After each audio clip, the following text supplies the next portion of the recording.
So hi, my name is Andy Taylor. I am the social work executive for VA Pacific Islands, and I'll be serving as host today. The topic that we're in is that the session that you're in now is homelessness and criminal justice. And we have four panelists here today. We have Dan Mistak from Community Oriented Correctional Health Services. We have Jackie Esser from the Office of the Public Defender. We have Justin Kollar from County of Kauai. And we have Deja Ostrowski from University of Hawaii's Medical Legal Partnership. So we want to thank you for attending. So we are recording the session, and in WebEx events, the audience is muted, but we would love to have your questions. You can enter those in the Q&A box, and we'll answer those at the end. And if you have any issues or get kicked off, you can go back to the conference website to find the link to join us again. So with that, I'll turn it over to Dan. All right, great. Thank you so much. And aloha kako. Thank you all for coming to this talk and for participating. I'm going to share my screen. I think everyone can see that now. I can't see anyone else, so I don't know if that's the case. Looks great. All right, thanks. I titled this part of the conversation, Houselessness, Policy Decisions in the Criminal Justice System, because overarching, the main thing that I'm hoping that we could take away from this moment is that what we do, that houselessness, well, when we try and describe what's going on with folks who don't have homes or don't have houses to live in, is often the discourse and conversation is around personal decision-making and the decision-making of people who are involved and trying to discipline people into making the right decisions to get off the streets, et cetera. But I want to turn that a little bit on its head and talk about the policy decisions and the things that we do and the scope that the things that we collectively make that also shape the outcomes for people who are living on the streets and make things either harder or easier for them. So with that framing, I'm just going to do a little bit of an intro of who I am and who Coaches is, because this might be a new entity to some of you. So my name is Dan Mistak, despite the spelling that I put in my own WebEx thing as I was coming into this meeting. And I work for an organization called Community Oriented Correctional Health Services. I actually worked with these folks for a while, ever since law school, besides 2 years when I escaped for a bit and worked with the Legal Aid Society of Hawaii in the Kona office. So I live in Captain Cook, Hawaii, on the Big Island of Hawaii, and live on a 5-acre coffee and Macknut farm surrounded by chickens and dogs and cats. But what I do is I do policy work for people who are involved with the justice system. And it's mainly involved with trying to say, what are the policy decisions that we make outside of the criminal justice system that then leave the criminal justice system essentially holding the bag, if you will, and that shape their decisions to respond either through incarceration or fines or whatever the things that the justice system does. But one of the main things that we want to do is to help people understand that people who are involved with the justice system are individuals who get care across a variety of systems. And if we can strengthen those systems, incarceration becomes less and less of an option or something that we end up relying on. So we try and build stronger healthcare systems by doing things by working on coverage, just MedQuest coverage, helping work on population and community health, working with providers to help them be able to better serve the needs of people who are justice involved, works on things like health integration. So I have a lot of health policy nerd stuff. So at any point, I just want to apologize if I start talking about things like triple aims or population health or anything like that. You could just let it wash over you and just focus on the things that you're interested in. Of course, costs are always a part of this. I feel like I have to translate like the moral imperatives of what we ought to be doing for people who have severe social needs into costs and how this can affect the local budget. So I'm always trying to do that translation.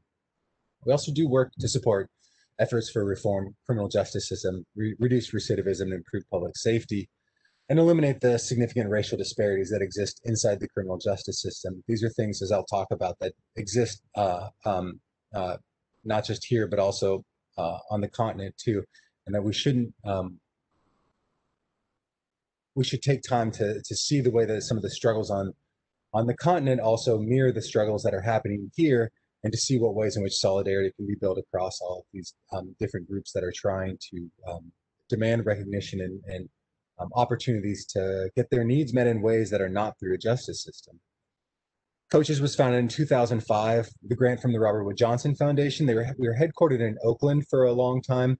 And ever since I've lived here and went back to working at Coaches, we are now in the virtual realm or the astral plane or wherever we are that everyone is right now as they're working from home. We work with communities. We provide technical assistance and to improve healthcare. A lot of just nerdy things of like, how can you use health information exchange technology, health technology, in order to try and identify how people can be placed in with providers rather than be taken to jails. How can we divert people and use really healthcare policy in order to minimize the use of the justice system? Because our overarching policy is people who are in jail are just temporarily displaced members of the community that are at that moment inside of correctional institutions. And to that end, we convene stakeholders who rarely talk to each other, such as just folks from DHS and DPS, in order to talk about what are the ways in which we can improve enrollment for people leaving the justice system. So I wanted to frame all of this today, again, in terms of policy decisions. What are the actual opportunities that we have to make different decisions? And this is why I'm so glad that Jackie and Justin and Deja agreed to be here today, because they can talk about some of the decisions that they've made or some of the ways in which they've seen decisions have been made that have either strengthened the criminal justice response or have allowed for other alternatives and different responses for folks who are inside the justice system. So to begin that, since so often the neighbor islands have to hear about Oahu all the time, I'm going to take this opportunity to talk a little bit about Hawaii County and what's going on here, and to have this be a focus in order to understand the context in which the justice system is operating. So Hawaii County actually has the lowest per capita income, the highest prevalence of uninsurance and impoverished adults, and higher rates of public assistance and homelessness in the country. It's a designated dental health professional shortage area, a mental health professional shortage area, a medical professional shortage area, and a medically underserved population. So all of these are federal categories when they look at and assess and try and understand what are the needs that exist inside of an area. And I think that causation isn't correlation, but I think that we can, say that and then also then very quickly move on to say it shouldn't be a surprise to any of us that according to the Census Bureau, Hawaii County also has the highest rates of homelessness in the nation, 70.4 per 10,000 residents versus the national average of 17.3 per 10,000. So I really see that the lack of services and the lack of access to quality care and medical professionals is one side of the coin, and then the other side ends up being houselessness and just folks unable to meet their social and health needs. I think that we would be remiss if we didn't talk about the relationship between race, colonialism, and the carceral state. Rates of houselessness and rates of incarceration both overrepresent Native Hawaiian populations. 42%, based on HUD data, 42% of the houseless population in Hawaii is Native Hawaiian or Pacific Islander. And then once we start expanding it out just to people who have lived here longer, who have lived here 10 years and more, the vast majority of people are people who live here and people who have lived here for a long time. Often, I know when we were having a lot of houselessness meetings here in Hawaii County, the mantra always came up that these are people who are shipped over here from somewhere else in order to just kind of abandon them and get them out of their place, out of their jurisdiction. And the data just doesn't back that up. Also, I think that at the same time, we should understand and notice this is based on the, I think this was the OHA report, that Native Hawaiians make up 24% of the state's population, but they account for 33% of pretrial detainees, 39% of the prison population, and 41% of parole revocations. The main takeaway from this is that as we see on the mainland struggles for racial equity and justice, that these are the same things that are happening here. We have a system that's being overlaid on top of a very recent, very present, I mean, it's not even a history, it's a present of colonialism and race. And the carceral system is playing out inside and among all of these power structures. And if we deny that, then we're really missing out on the real, a really deep root cause of this, underlying all of this. And I fear that we will continue to make the same mistakes that the mainland has made in order to try and control the populations that they see as being needing to be controlled. And so justice for folks who are houseless, meeting the social needs of folks who are houseless, and also simultaneously focusing on the issues of justice in the criminal justice system, I think would go together very well for advancing a much more equitable society, and one that actually solves the homelessness problem, if you will. Recently in the news, there's quite a few articles. Civil Beat, not just Civil Beat, but also the Star Advertiser have been featuring a lot of really interesting articles about houselessness. But I think that the relationship between criminal justice and houselessness becomes very evident when we just see what's happened recently. Civil Beat's article, and the links are down at the bottom here, accounts for nearly 25% of the pandemic violations, despite making up less than 1% of the population. So in a sane world, one would understand and ask oneself whether or not these constant citations are actually being useful for changing people's behavior, or whether or not it's just compounding the disparities that exist for folks. In that same article from Civil Beat, there are people who had been ticketed over 100 times. One person was ticketed 5 to 6 times in one day because they have no other place to go. The Lawyers for Economic Justice, Lawyers for Equal Justice in Hawaii released a very interesting article called Outbreak as well that I would recommend everybody look at. That when we were talking about people in the decarceration movement from the justice, from OCCC, people coming back inside of the criminal justice system again, or people who were just had quality of life violations. But if you looked at the media reports on this, it would often be about, oh, recidivism's out of control. We released all these people, they're coming back in. Even some of our political leaders talked about how dangerous and scary some of these folks were. But when you looked at the data, it was people who were just had no other place to go. Star Advisor, I'd recommend anybody reading the story of Bus Stop Mary if you want to see the way criminal justice and the justice system interact with one another. And this is a picture of her below. She was a young woman who was here on the island. She was abandoned here by some folks. She was following a band through town, through Australia and back. She tried to help someone left their golf clubs in a cab that she was sharing. She tried to return those to him, but was instead cited as stealing that. She had warrants that were out for her arrest. She lost her identification in this process of bouncing in and out of the criminal justice system, which is something I hope Deja is going to be able to talk about. And this made it so that she was stuck here in Oahu for a long time, was unable to leave, and she eventually died here and just became a character that was existing among people's lives as she waited at the bus stop day in and day out. And she eventually died and was just recently identified by her family, and her ashes now are being buried back with her family this December. So all this to say, here's some data from the mainland. People who are incarcerated and involved with the justice system are people who make, on average, far less money than people who are out. This also makes a lot of sense when you understand that people who are in jail pre-trial are there because they're too poor to afford bail. And also at the same time, people who are involved with the justice system have 80% of them have a chronic medical condition that has not been treated in the community prior to arrest. Fewer than 1 in 10 who are arrested and test positive have received any sort of substance abuse treatment in the previous year. And then on the back end, once people leave the justice system, they're more likely to die of all causes: cancer, heart disease, homicides, 12 times more likely to die in the 2 weeks following release, and 120 times more likely to die anywhere else.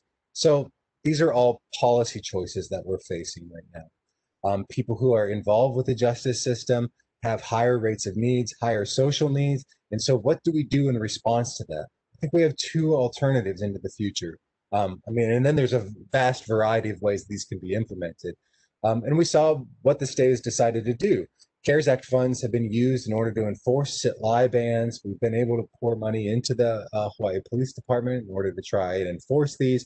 As I said earlier, 25% of the homeless population is receiving, or 1%, the 1%, which is the homeless population, receiving 25% of the violations. What really are we doing in order to advance that?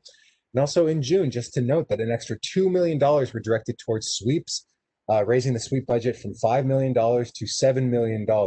And again, as I hope some of the other panelists are going to mention, how this compassionate disruptive, the totally Orwellian name that we use for this system, actually ends up making it so that folks don't have access to their IDs anymore, don't have access to their birth certificates, and it relies on people such as Legal Aid Society, University of Hawaii's MLP, to try and get folks access to these important documents at the same time. What are alternatives? Well, LEAD has demonstrated positive results, not just here, but also on the mainland. 55% fewer cited encounters with law enforcement, 38% decrease in nights spent unsheltered, 18% decrease in meth use, 32% drops in ED visits. These things have real cost savings to the jurisdiction. If we could just be able to get the mantra together and to be able to sing the same song together of that we can save money by meeting the social needs of people and also reducing our reliance on policing. I also want to talk about or point out that 2 days ago, West Hawaii Today talked about the 808 Homeless Task Force, where the person who's running, Regina Fuller, who's running this program on Hawaii, has done the unthinkable. She has asked people what they need and then helped them get access to what they need. So I would just encourage us to try and think about things from that really novel point of view. How do we help people get what they need in order to leave the streets and to make a better life for themselves?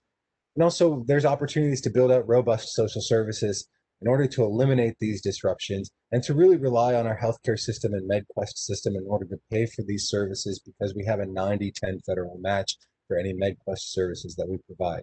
So with that, that's just sort of the broad policy framing where we can see how we have options and decisions in what we make. And now I want to pass it over to Jackie from the Public Defender's Office so that she can be able to talk a little bit about what she's seen and how how this plays out in her world. So Jackie, I'm going to kick it over to you and take it away.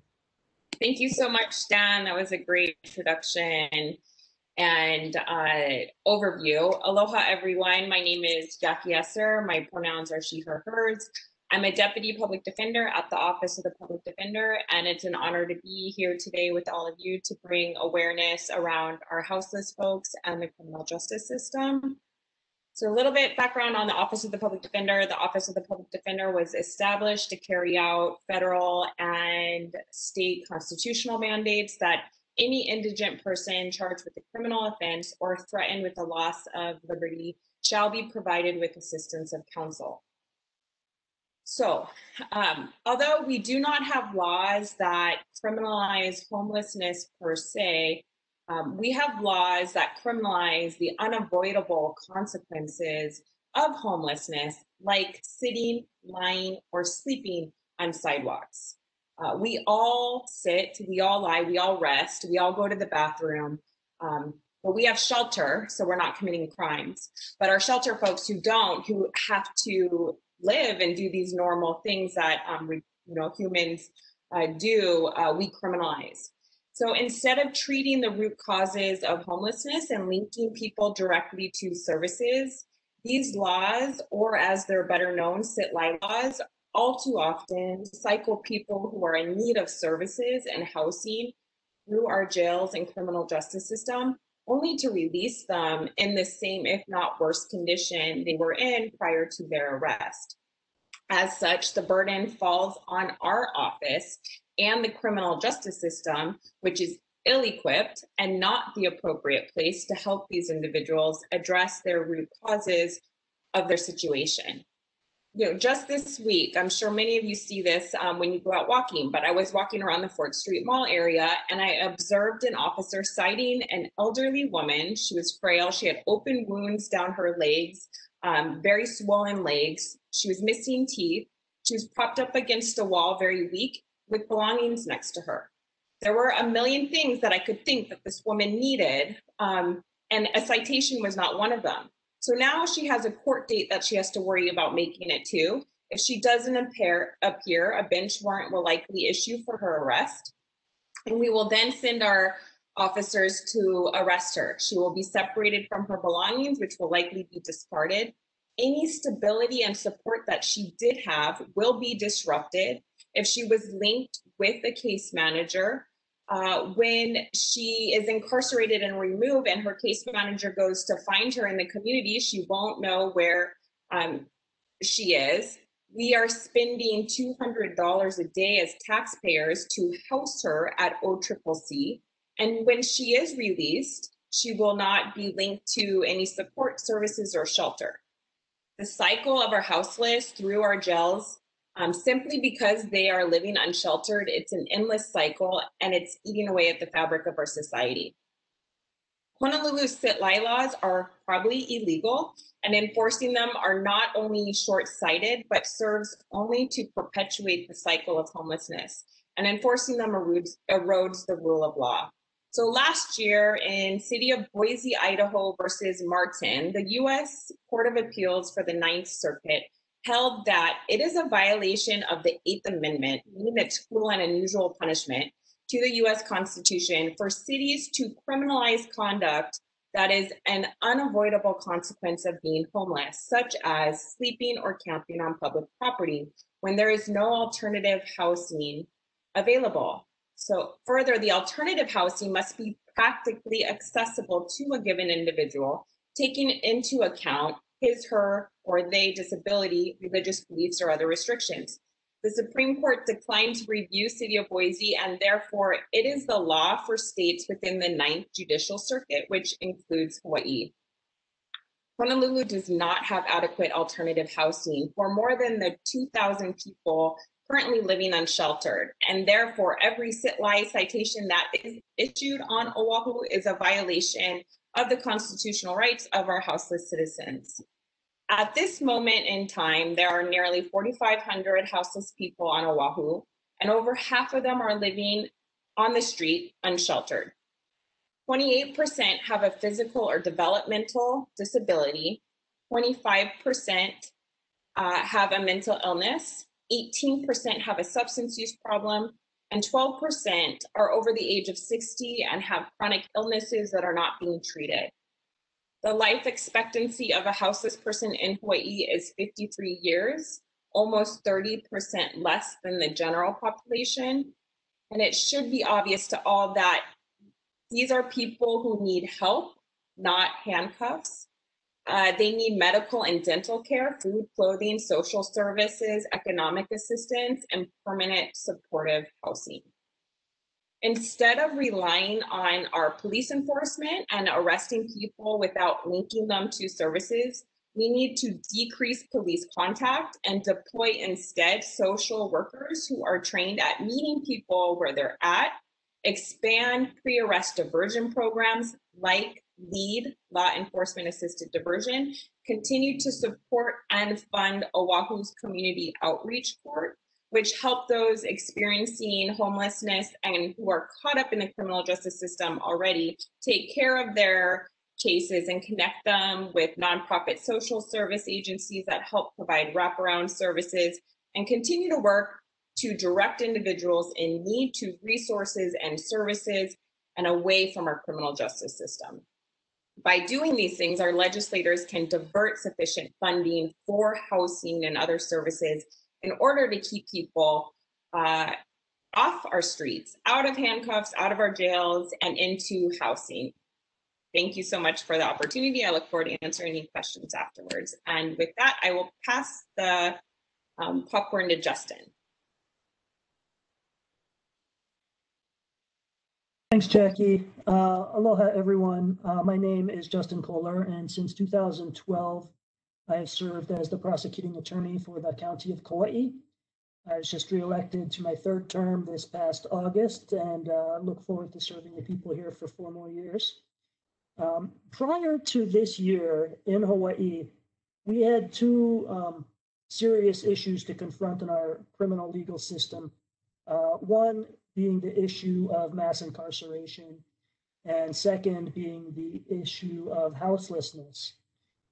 2020 brought a third complicating factor into the mix in the form of the pandemic, of course, which is the most serious challenge that's faced our legal system here during the time that I've been here. When it became apparent in March that this pandemic was going to present major problems for us, we started to have some conversations among the elements of the justice system here, prosecutors, police, the judiciary, the public defenders, the private defense bar, Department of Public Safety. We all started to sit down and talk about how we were going to make our way through this situation. In March, it became apparent that we were going to have to enforce social distancing and reduced movement of incarcerated people and things of that nature. So, one of the major facilities on this island where large groups of people are congregated in the same place on a day-to-day basis is the Kauai Community Correctional Center. At any given time, there are between 140 and 200 individuals residing at KCCC. We had succeeded in lowering the average census of the correctional center from that upper end of that figure to an average of about 140, 150 over the last couple of years. But in speaking with the folks at DPS, and particularly the folks who are on the medical side there, charged with responding to this situation, it became apparent that that facility can really only safely hold between 90 and 100 people in terms of being able to allow for proper social distancing, proper hygiene, quarantining of people coming in and out of the facility, as well as folks coming from other islands. So, we really had to figure out very quickly how to safely reduce the number of people incarcerated at that jail. And fortunately, this being a small community where we have collegial relations between the major participants in the system, we were able to, rapidly identify and triage kind of folks who we believed could be safely supervised or housed in the community and outside the correctional center during the time of the pandemic. And so, through the hard work of, all the different players, we were able to reduce the population at the jail to under 100 individuals to a level that was, deemed safer by the folks charged with managing the pandemic preparations over there. Now it's 8 months later, we're back up to, 120, 130 individuals there, but we're still quite a ways away from the bad old days when we had 190, 200 individuals at the facility at any given time. Now, the second component, of this is, as Jackie discussed eloquently, the issue of how do we deal with the houseless, the unhoused community on Kauai. And we've taken a slightly different approach over here than you see in Honolulu. We made it very clear, in discussions with our county attorney's office and the Kauai Police Department and our Department of Parks and Recreation that, pursuant to the Boise decision in the Ninth Circuit and a couple other cases over the years, it was not going to be acceptable to us to be seeking prosecution against individuals whose only real criminal activity is being unhoused in a public park when we say they're not supposed to be there. So, and I'm proud of our county's leadership, straight from the mayor's office on down, in their directions to the Parks Department that, if folks do not have any place else to go, then we need to do what we can to make it safe for them to be where they are. And that was going to be a better use of our precious resources than citing, arresting, prosecuting, and locking up people who simply have no other place to go. So our county did establish and manage basically camp areas in our public campgrounds where houseless folks would be allowed to stay and given access to water and food and, able to maintain certain standards of sanitation and hygiene in the public restroom facilities there. So that, acknowledging the fact that, we're all in this together, and that spending money in that way is a morally and just economically smarter way to do things. Part of the prosecutor's mission, the prosecutor's entire mission, is supposed to be to seek justice in every case that we bring into the courts. So if we're going to bring a person into court and use the weight of the criminal legal system against that person, we need to be sure that that action is taken in the interest of justice. And, for me personally and professionally, to seek the prosecution of individuals whose only crime is that they're residing in a park when they're not supposed to be there is, again, like I said, just not going to be something that sits right with me, sits right with our community, and is not something I'm going to use the resources of our county to pursue. And so 8 months later, we find ourselves, still treading water, trying to move cautiously through this pandemic, trying to minimize the number of people coming into and out of the courthouses, into and out of the jails, and into and out of, the police department cell block. And, we looked at this pandemic as an opportunity as well to show that we can lock up fewer people as a community and still maintain a safe community. And we've done that on Kauai.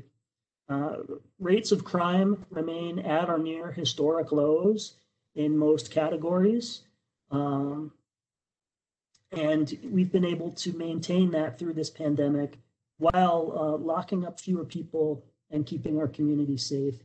So, and again, that's all been due to partnership, with everyone, and getting out of our silos and really talking to each other about what it is we're trying to accomplish with our work. We're not just here to process cases. We're not just here to grind people for making mistakes. We know that putting somebody through the system who is unhoused, who doesn't have a job, who doesn't have a cell phone, us prosecuting them under those circumstances is not going to get them to suddenly get housing or get employment or get a car or solve their mental health or substance use problems. So, it's just, something I viewed as our duty as prosecutors. So, again, I just want to thank everyone for the opportunity to come and speak with you today. Happy to answer any questions that anyone has. And again, wish you all well in staying safe and healthy through this holiday season. So aloha. Thank you, Dan, Jackie, Andy, and Deja. And I think Deja is up next. Thank you so much, Justin, and everyone. Just hold on a moment. I'll get my PowerPoint.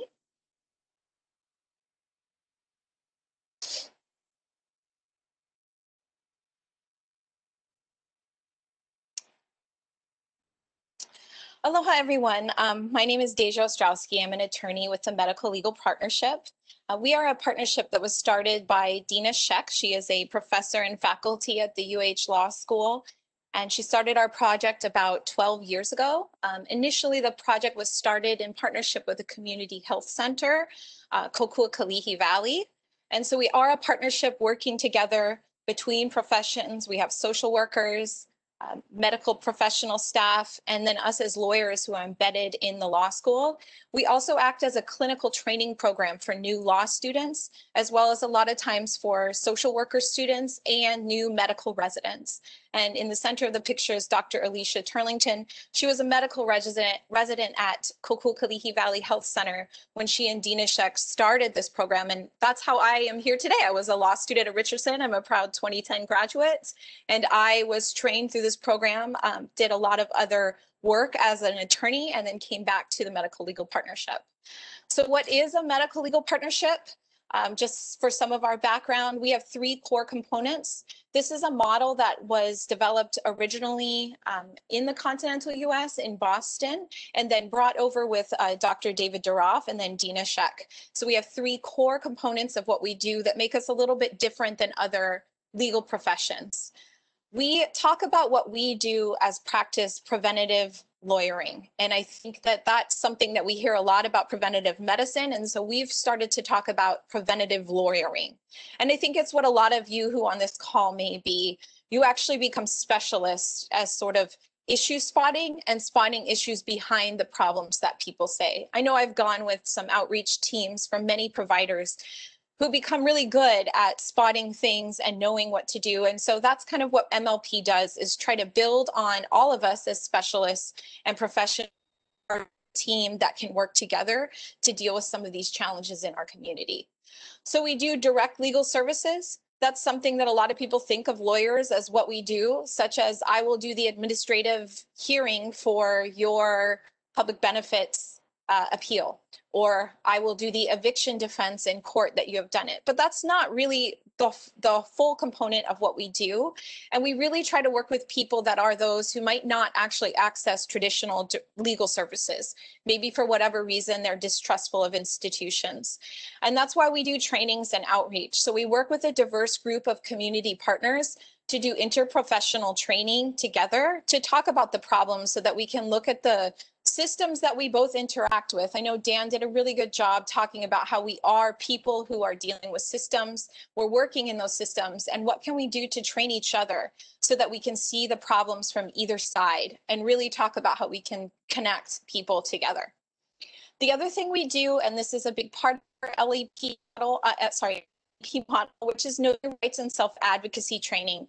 And as we know, for all of us, people are impacted by so many different systems, so many different people. And a lot of times they don't really open up about what's going on for good reason. A lot of people are distrustful of institutions, and particularly for people who are exiting incarceration and dealing with the criminal justice system, they have a hard time seeing systems as helping. And that's why we do a lot of know your rights and self-advocacy trainings with different community partners so that we can talk to people so that they can become their best advocate on how to navigate a system. Other thing that we do is systemic advocacy or policy work. And these are things where we try to say, what can we do from a policy point of view, just like Dan talked about, to change some of the systems that we deal with. I know sometimes for me as a lawyer, one of the things that is the most difficult with representing a client in even an eviction hearing, not necessarily the criminal justice system, is that we have limited tools to change things. And what do we do to change those tools? We do systemic advocacy and policy work. I know some people have different ways that they cannot do policy work at a legislative level, but that's where we try to expand what is policy work and what are ways that we can work together. And that's kind of what I'll talk to more about, what we all can probably do with those who are exiting incarceration. I think one of the important things is we always talk about getting out of silos, but I think one of our best champions is Dr. Alicia Turlington, who is a physician at Kokua-Kalihi Valley, who talks about this, that she feels that for her to not be seen as a professional who's able to issue spot on legal issues, that it would be substandard care. And that's not to say that anyone who doesn't look at legal issues is practicing substandard care. It's about how can we sort of talk about ourselves as professionals, and that we do have a lot of knowledge that we assist people with, and talk about sharing that professional knowledge across fields. So in particular, and we're coming from this from a medical model, this is what we talk about. The medical model, and as well as the legal system, tries to force us into a diagnostic model, similar to what Dan talked about, that we talk about the people who are hard to reach, the individuals who are, need to just wise up to how the system is. And I know for me, even dealing with a lot of people who I represent, these are people who it's very difficult to remember that it's not them who are hard to reach. Maybe it's the services that are hard to reach, and that it's systems that we need to confront, change, and try to talk about building on community leadership and strengths, even in ourselves. So using the model from an ahupua'a model, which, we know even in legal terms, our land divisions still use ahupua'a. How can we work at every part of the ahupua'a? There are people working at the direct legal services, their direct services, and there are people doing the policy analysis. How can we do better to talk about the importance of the health of the entire ahupua'a and how we work? So instead of just framing things as a policy level or a community level, how can we start to define them and commute as a prevention and a community model. And that's what we're doing with the legal profession as well as the medical profession, who I think is a lot farther ahead of us than we are in the legal profession. This is a mapping that we've done to kind of talk about these things, that we have people who are just revolving through systems, right? So there are people who are revolving through the shelter system, revolving through the hospital system, revolving through the criminal justice system and mental institutions. And really what they're dealing with is community challenge. And I know that the hardest part is how do we get rid of these, you know, revolving doors of people cycling through systems.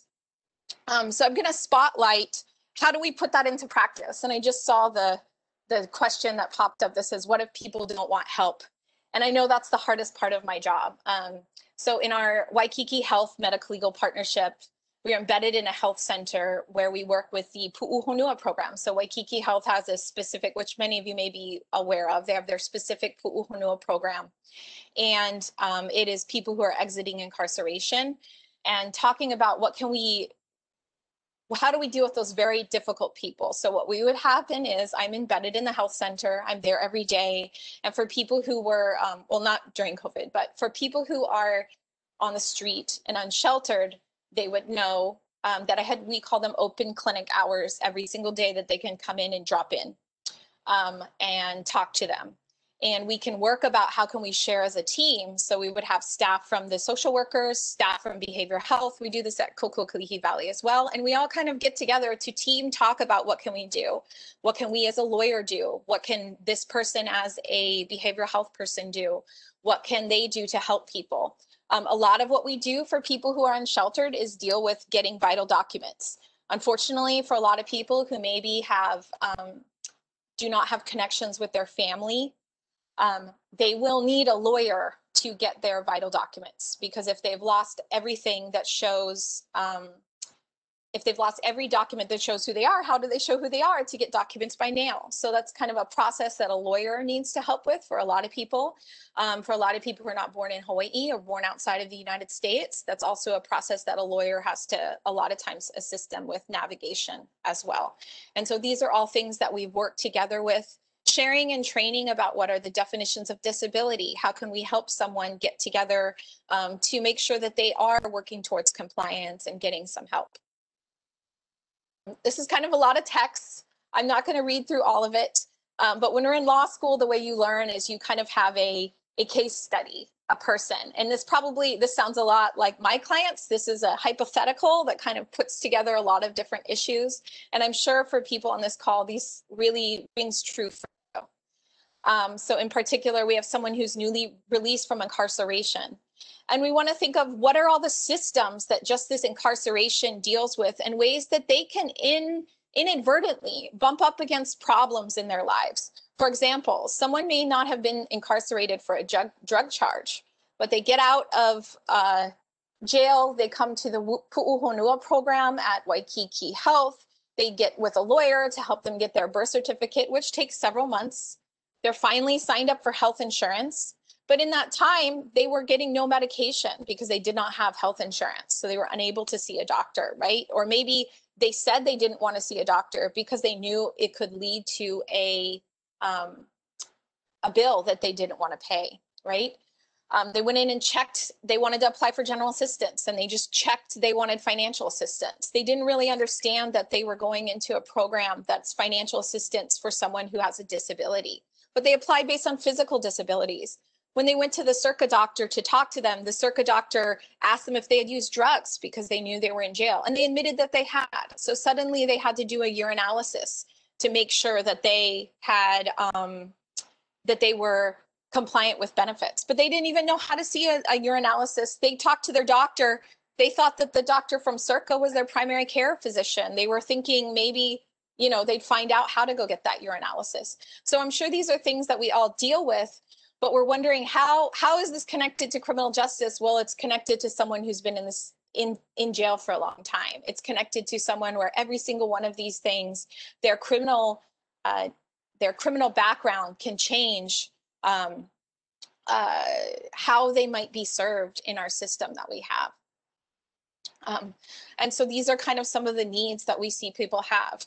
They have civil legal needs where they need identification. Maybe they're dealing with employment discrimination because they have applied for a job, but their criminal background wasn't supposed to be taken into account, but it was. Maybe they're unable to get public benefits or housing because they have a criminal background, and so they're not able to live in a certain place. And then there's also what Jackie, Esser, and Justin Kollar talked about. A lot of things that are not necessarily seen as a criminal issue. There is the sit-lie ban, but there's also smoking, being in a closed public car, sleeping in a car, criminal littering, sidewalk obstruction. I've seen all of these things actually turn into jail time. And that doesn't seem like something that we would want, right? Jail time for smoking. Oh, sorry, but that's exactly what happens. So this is an example of a case. I have this person's details blanked out, but they allowed me to share this. This is someone who has more than 99 cases. That's actually the total number that will return when you look online to see. You can see that they were cited twice in the same day for different citations. And you can see that one of those citations was for prohibition of smoking. But because that person didn't show up to the court date, that turned into a bench warrant, which then turned into a jail stay for smoking.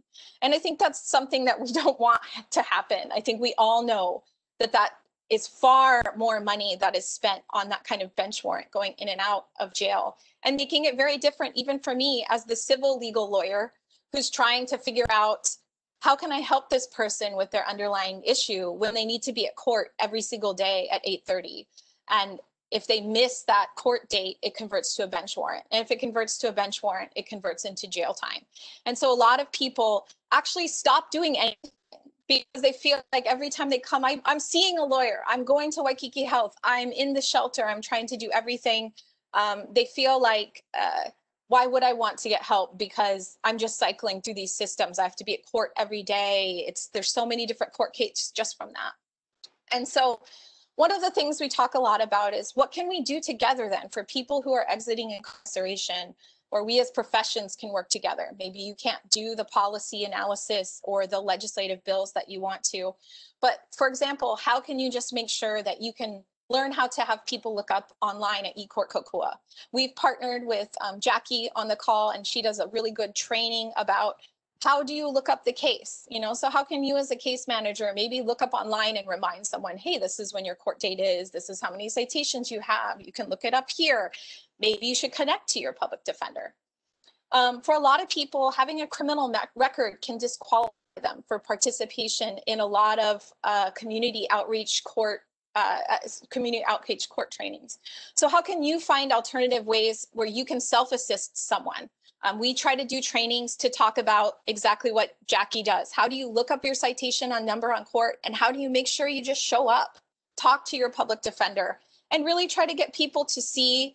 I think one of the hard things is, I know how hard people are to deal with, but when we're faced with those person, how can we build their trust in a system? Even if it's something as small as looking up a ticket and things happening like it said, it can help. A lot of times community outreach sites don't accept people who have a criminal record. So if you're connected to a nonprofit, is there a way that you can start thinking about that and bridging and saying, hey, how can we open up some community hours that are specialized for people who do have a criminal record? A lot of community outreach sites are very much physical required, such as cleaning things, picking up in the park.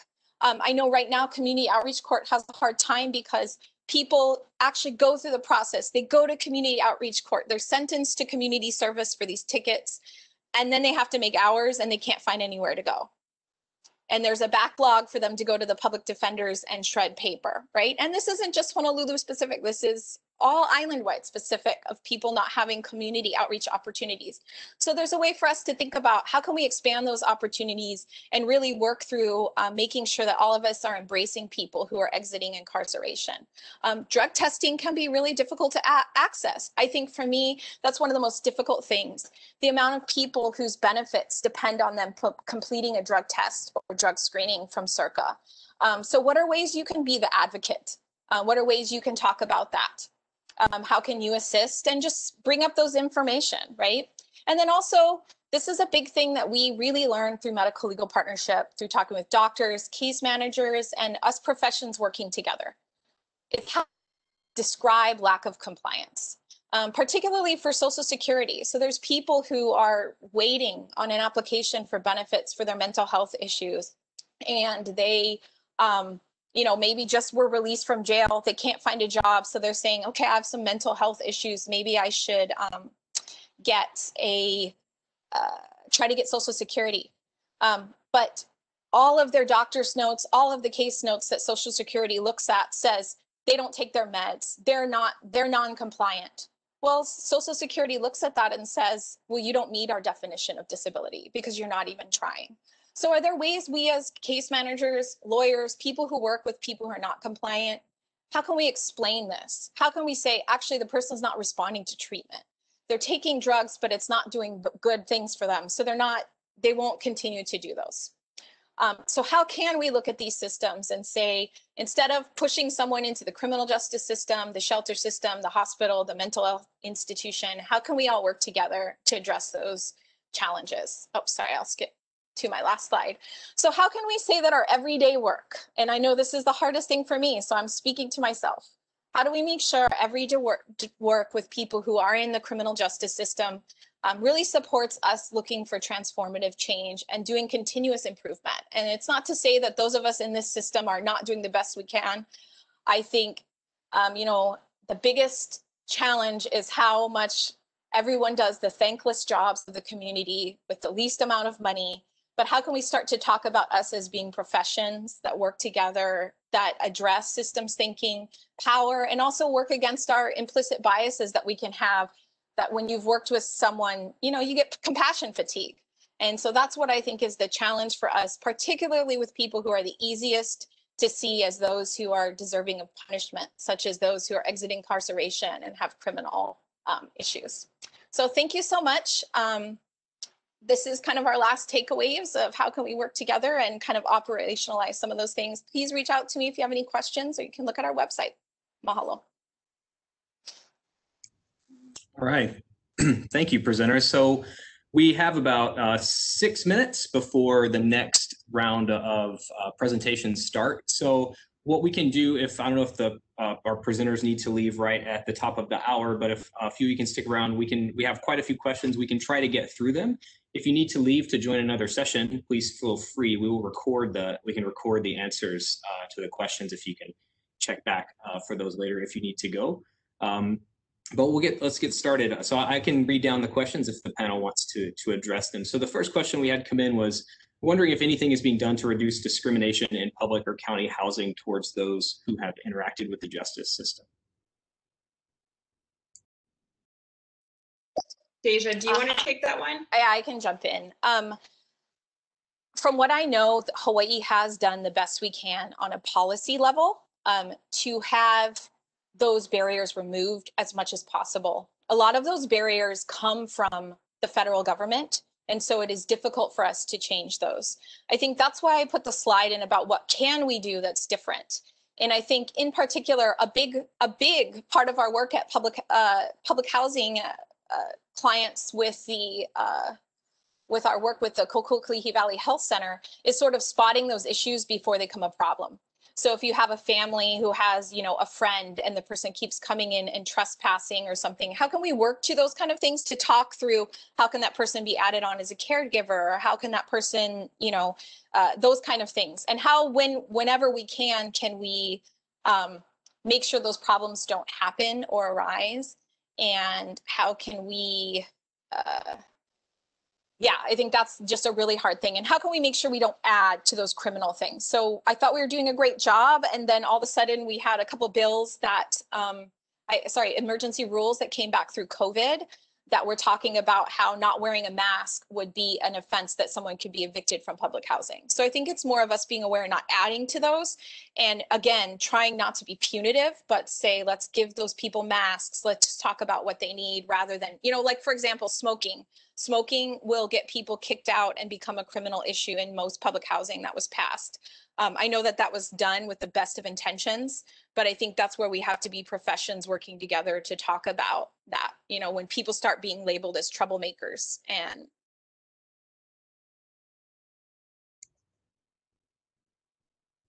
excellent. The next question I have is, I believe hearing that 20% of police officers have military history. Is there a correlation between the number of citations handed out by an officer with military history versus officers without military history? I don't know if any panelists are familiar with any research in that area.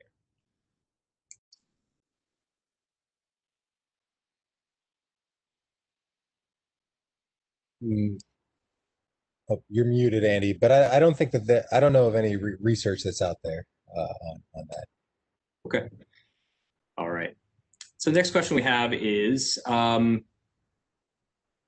totally agree with you about the unfairness of the sit-lie bans, but what about houseless people who obstruct sidewalks or access to businesses or parks where children play? How to balance the rights of people experiencing homelessness with the rights to access of that part of the public? So, I mean, nobody wants people in our streets, right? We all agree on that. And so the question is, you have to look at what is the underlying cause that it is putting someone in the situation of living on our sidewalk. So we can send a police officer, they can be arrested, they can sit in jail a few days, and then they're released, and without any type of link to service to help treat the underlying root cause, the person goes to the next sidewalk. And so it's just this revolving door that when you're in it, it makes you want to pull your hair out because you see the violence and the damage we're causing individual lives. So if the goal is to get people off our streets, we need housing. We need services. So we do not need to involve people. We don't need to make everything a criminal justice issue. Oftentimes it's the wrong tool and it causes more harm. So instead of sending a police officer, we could send someone who's, trained and in social care, who can meet that person up the street, and start like working and building relationships and helping that person get into housing. But the criminal justice system is not the appropriate place to handle it. So until we address that underlying root cause, it will be in the same position that we're in now. Yeah, Jackie's exactly right. And I'll jump in real quick because I have to jump off the call in about a minute. But, the criminal justice system is not the answer to each and every problem in our community. An unhoused person has the same right to be in a public park as a person who has a nice house and a nice job. So you don't balance those rights against each other. The two people have the same rights. But until we start treating housing and healthcare and mental health care as human rights in our community, nothing's ever going to change. But we had a LEAD program here on Kauai. It lost its right at the outset of the pandemic. So we lost a tool that could have linked these people to services and potentially helped, as Jackie mentioned, get them out of this cycle of being arrested, going to jail for a couple of days, getting out, and having the same thing happen over and over again ad infinitum. So that's how I look at that problem. So, but thanks again. Yeah, and I just want to follow up too on that too, and thank you both. I think you're both totally spot on. One thing is, first of all, we're kind of approaching this question is asked, and it's a good question, but two things I'd like to kind of push on there. One is that we're asking this question in a world where the alternatives aren't being created, where things like LEAD or even assertive community treatment, which used to be a program here in Hawaii that is no longer being funded, is no longer available. So that's the first thing. We haven't created the alternatives. We haven't invested in that.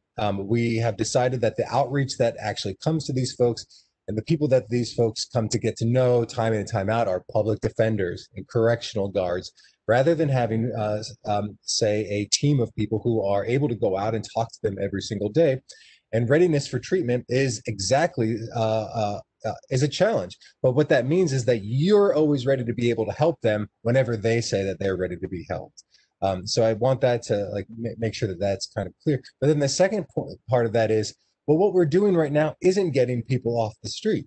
So when we say like, okay, well, what do we do about what do we do about people, who are on the sidewalks? Well, what we're doing right now isn't working. So why are we acting as though it is and saying, well, we've just got to keep on arresting people and doing sweeps and moving people from street to street, because we already see the evidence in front of us that it isn't working. So I would just encourage us to not take the biases of historically of what we've been doing and deeming that as being sort of the solution to these problems, but realize that what we're trying to have be the solution to these problems in terms of criminal justice response is failing time and time again. And that is why people are still on the streets. And that is why we keep on having to step over them as we're walking down the sidewalk. So those are just my two little additions there.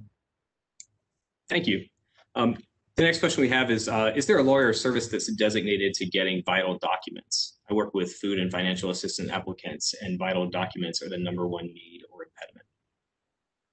So I know that Legal Aid Society of Hawaii has a contract with DHS in order to help for homeless folks, at least here in Hawaii County, to help people get IDs. I'm not sure about necessarily the other counties, but I also should notice that DPS has a statutory responsibility to make sure that folks have vital documents as they're leaving incarceration, especially in the midst of COVID. That's not happening either. I think Deja probably has more to add on this. From what I know, there's no designated person. And I think Legal Aid is really good. They send Janet, she's one of their attorneys. She's in the shelters. She actually is there to do outreach for people and say, hey, I'm here. I can help you with your document. But I think, we have to have everybody doing it all the time. That's why a lot of times we do it as well, but for people who maybe won't go to legal aid. So for example, we don't have appointment times. We have open times where people can just come in and work on it when that happens. And it can be a really difficult thing. So sometimes people themselves don't even know that they need an attorney. I know that DPS is required to do it. I think some of the hard parts is that we're bumping up against legal requirements in other states, or people who just, it's problems with the Real ID Act, where people they didn't realize they had so many problems. So for people who are gender nonconforming, maybe they've been using one name for a really long time and it was fine. It was even on their social security card. But they didn't have all of the legal documents to do that, or someone who didn't realize they had problems. So I think some of it is just maybe us being compassionate, that if someone doesn't have their documents. I know I've been working with someone who's a US citizen who's very difficult to prove they're a US citizen. And they've had a lot of people say, aren't you working on your document? They're like, yeah, I'm seeing a lawyer. So maybe for us to be better about asking what is that problem and issue spotting why they don't have the vital document. And then is it really, really, really the requirement? Another issue is a lot of people do not have the address. And so unless they're in a shelter, they don't have the written mailing address. And so what can you do as a service provider to maybe be able to provide that written address for them to get the ID? Thank you. The next question is, can someone be cited for sleeping in their car? Yes, it is a law. It is a criminal offense. We criminalize it. And the next question seems like it might have been directed to Justin, but maybe the other panelists can answer. So HCCC on Hawaii Island continues to have the most overcrowded jail facilities in the state, currently at 120% capacity. How can our leadership follow Kauai's lead to decarcerate to safe levels? So I wish Justin was on the call for this, but what you heard him speak as a prosecutor is unfortunately not the norm here in Hawaii. So Hawaii is fortunate that they have a prosecutor who understands the importance of collaboration through all systems in helping people who do get caught up in the system successfully transition out to help stop this cycle. When he explained the process of all the different systems working together when COVID first started making its way here, and we met together to try and figure out ways that we could decarcerate, Justin Kollar was the only prosecutor who advocated for the releases in order to allow physical distancing within our facilities. He understood the danger that incarcerated people faced if the virus were to get in. Many people in our correctional facilities, because of what we've been talking about, lack of adequate medical care, we often rely on our emergency rooms and the criminal justice system when people are in crisis, but we don't have that continuum of care for people. Many people in our carceral system have severe illnesses, and so if they are to get sick, it can be deadly for them. The other prosecutors in the other counties did not agree with that approach, objected to the decarceration efforts. And so really it's going to take more leaders like Justin Kollar, who understand that higher incarceration rates does not make us safer as a community. And, he has shown on Hawaii that you can actually reduce the rate of incarceration and improve public safety. So we have to get rid of the notion that just locking everybody up makes us safer. It doesn't, and it actually causes more harm.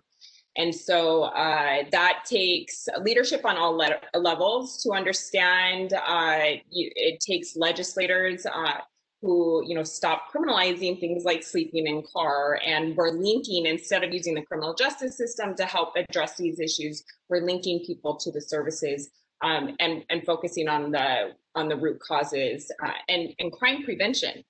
All too often we're just trying to deal with the aftermath of someone's situation, but if we can invest on the front end, we will be safer, we will save money, and that's going to take a collaboration approach.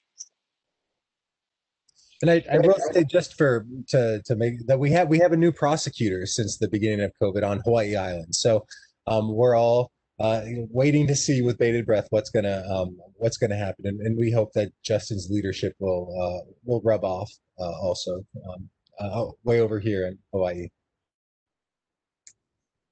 Nice. The next question we just have a couple more. What about creating designated areas around the island like Waianae Boat Harbor? Sounds great. Yeah, no, I think there should be in every area of the island. I did have,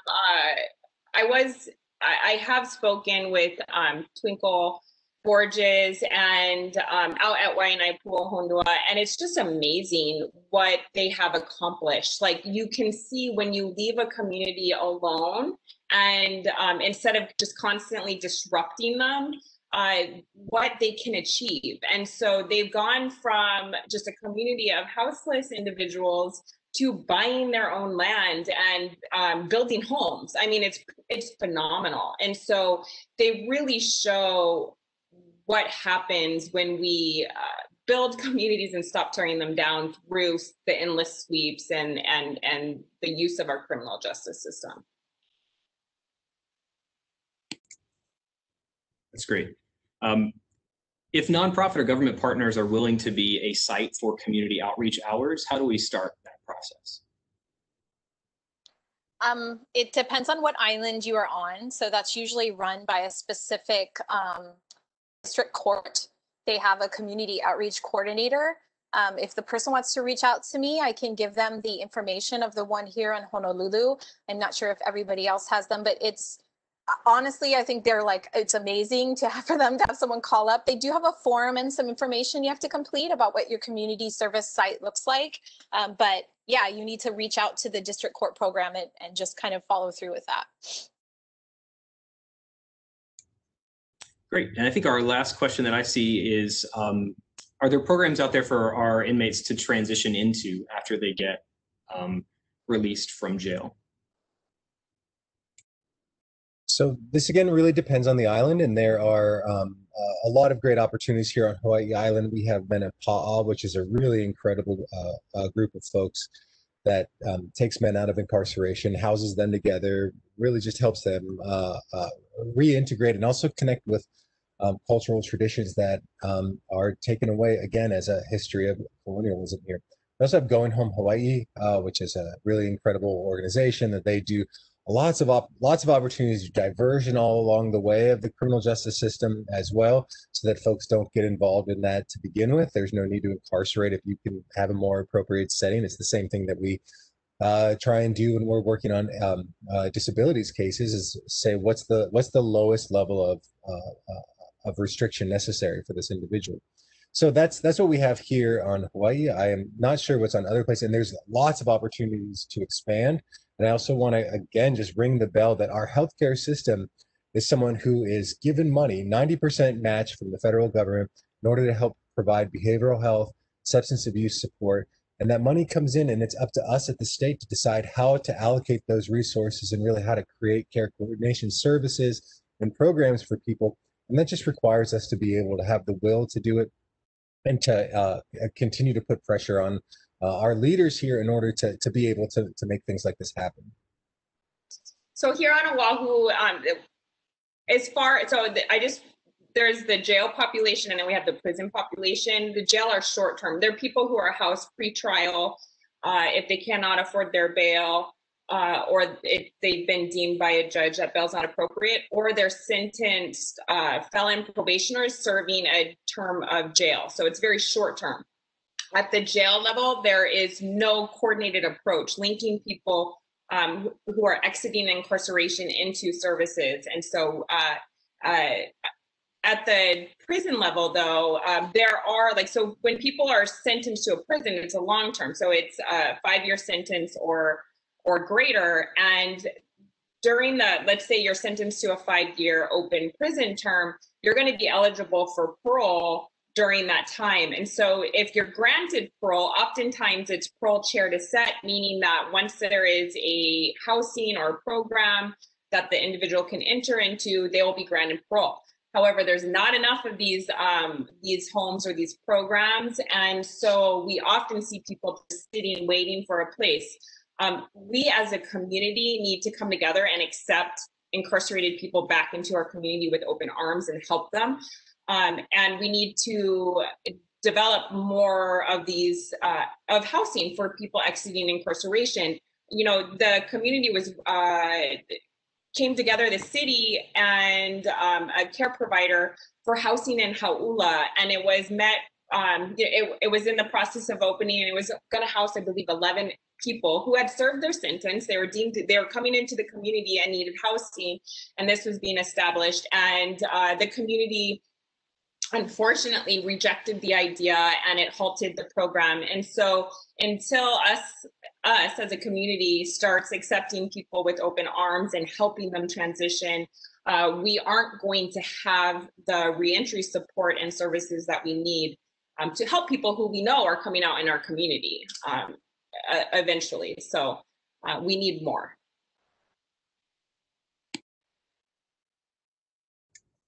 Great. And just a quick plug from your host. So I work for the VA. We do have a Veterans Justice Outreach Program that's part of our homeless program for VA. So if you do have veterans, we do have a couple of social workers. One is based out of Kona and one's based out of Oahu, but they travel to the various islands, or at least when they can. When COVID restrictions are lifted, hopefully they can start that again. But they do outreach to veterans who are close to being released and try to help them find a place to go if they don't. If they're facing a housing issue when they get out. So we do have those services available for veterans as well. That's the last question I see. Thanks for hanging in an additional 15 minutes. To our panelists, thank you for sharing. It was a great presentations all around. So we'll have the recording up on the conference website, along with hopefully the PowerPoints and the materials, hopefully within a couple of days from the conference ending. And if you haven't already, please jump to our next session, and then don't miss Ian DeYoung as our closing plenary. He's awesome if you haven't heard him speak. But I just want to thank everyone for all the work that you do. Thank you, panel, for advocating for our houseless folks across the state. Thanks a lot. Thank you.